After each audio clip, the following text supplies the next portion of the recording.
Assalamualaikum warahmatullahi wabarakatuh. Halo semuanya, perkenalkan nama aku Nabila Nasrisa dari kelas 11 kelompok 1 dengan nomor absen 24. Pada kesempatan kali ini saya akan menyampaikan laporan mengenai tentang lahan gambut. Apa clue-nya? Oh, sudah siap. Lahan gambut ini adalah sebuah ekosistem yang memiliki peran yang sangat penting dalam menjaga keseimbangan lingkungan dan kehidupan manusia. Lokasi lahan gambut yang saya teliti saat ini terletak di alamat Banyumirang, Gambut, Banjar, Kalimantan Selatan. Kawasan ini dikenal sebagai salah satu wilayah terbesar di dunia di Indonesia. Di tempat ini saya akan melakukan observasi terhadap karakteristik lahan gambut dan berhasil mengumpulkan berbagai informasi yang penting. Jadi, secara sederhana, lahan gambut ini adalah lahan basah yang terbentuk akibat mengumpulkan material organik seperti dedaunan, batang pohon, rerumputan, lumut, serta jasad hewan yang membusuk secara perlahan dalam kondisi minim oksigen. Karena dekomposisinya tidak sempurna, bahan-bahan organik ini terus menumpuk selama ribuan tahun hingga akhirnya membentuk lapisan gambut.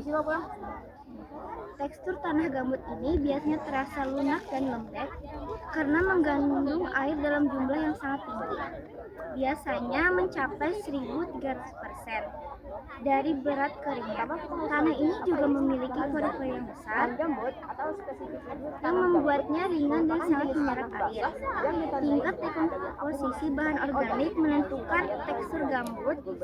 Gambut muda atau pimprik memiliki serat kasar, sedangkan gambut matang, saprik lebih halus dan padat.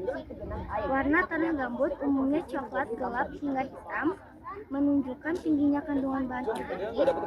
Namun, struktur tanah seperti ini tidak ideal untuk menopang berat beban.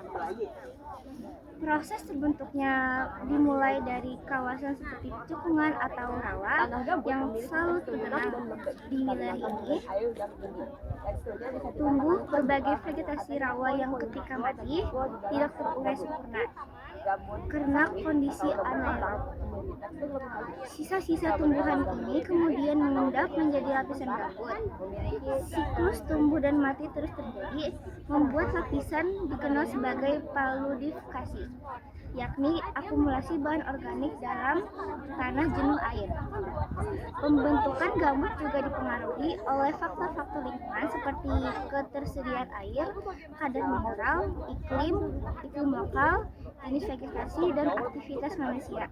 Seiring waktu, terbentuklah struktur unik seperti kubah gambut atau pit dome, yaitu permukaan gambut yang meninggi seiring fluktuasi muka air.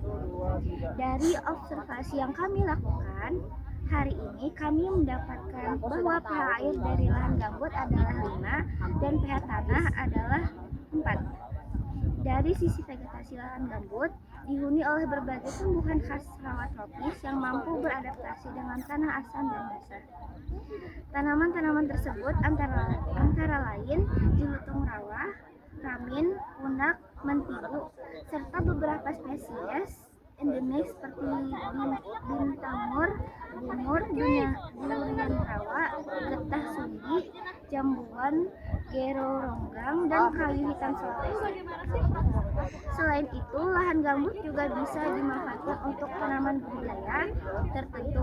Beberapa tanaman yang bisa tumbuh di sini antara lain sawit, karet, jagung, kangkung, dan padi. Tanaman ini seperti sawit dan karet biasanya memerlukan pengelolaan khusus karena merupakan tanaman tahunan. Sedangkan tanaman musiman seperti jagung dan juga kangkung bisa tumbuh dengan baik jika sistem drainase-nya diperbaiki terlebih dahulu. Jadi, lahan gambut ini bukan hanya penting sebagai penyangga kehidupan, tapi juga sebagai penyimpan karbon terbesar.